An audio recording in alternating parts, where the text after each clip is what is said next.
So let's talk about a few things that are a little bit more advanced, but how to basically protect yourself as you surf online.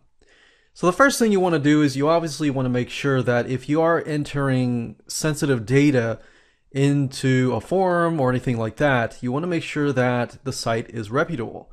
And the way you know if a site is reputable is simply by going to Google and doing research on that specific site.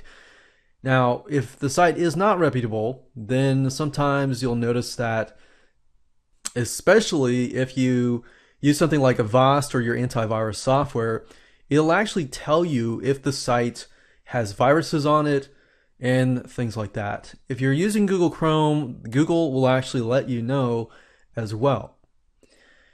Now, if you are entering sensitive data, you want to make sure that at the very top you have the HTTPS over here. Now, obviously with the Heartbleed bug, that definitely showed us that even if it's HTTPS, there are ways around it. Now, lots and lots of companies are looking into the Heartbleed bug and trying to develop a system where this does not happen again. This was probably one of the biggest things in history that has ever happened.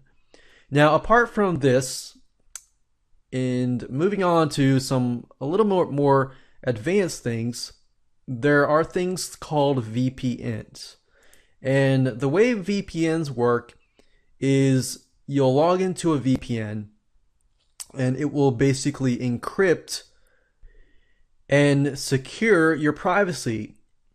And VPNs are great, especially if you are surfing on a Wi-Fi channel, especially a free Wi-Fi channel, because a lot of times people don't realize this, but if you're at Starbucks, somebody else is surfing on Starbucks. Now, most likely Starbucks has protection for their Wi-Fi network.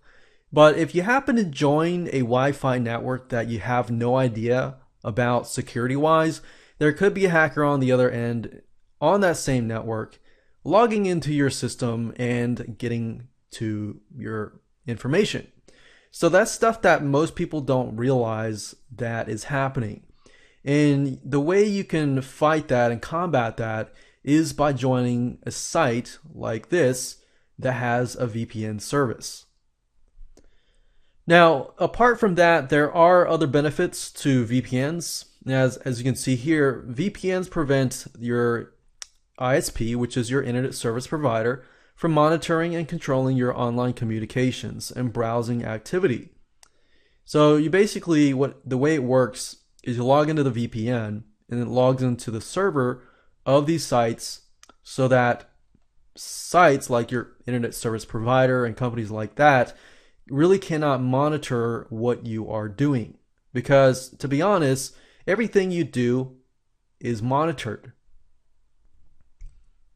And of course, in general, you protect your IP address, which is the computer IP, the number that is associated with your computer. In fact, every time you visit a site, people know your IP address. In other words, they know exactly where you're located because every computer is connected to an IP address. So you can imagine Big Brother could easily spy on you without you knowing. Or anybody else could easily find your IP address and find a lot of information about you. They can find other information like the browser you're using, the IP address, where you're located, and things like that. So that's the beauty of using a VPN service. And there are many different VPN services. There's one that's goldenfrog.com. They run the VYPR VPN. Another good one is recommended by PC Editor's Choice and privateinternetaccess.com as well.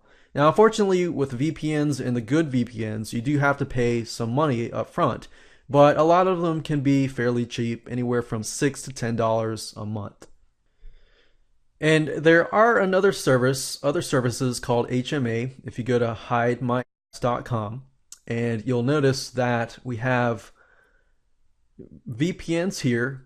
You can change your proxy, which is your IP address, and to be something totally different. And you have anonymous email, which is free. You have other privacy softwares as well, as you can see here. So this is another software that is very, very useful.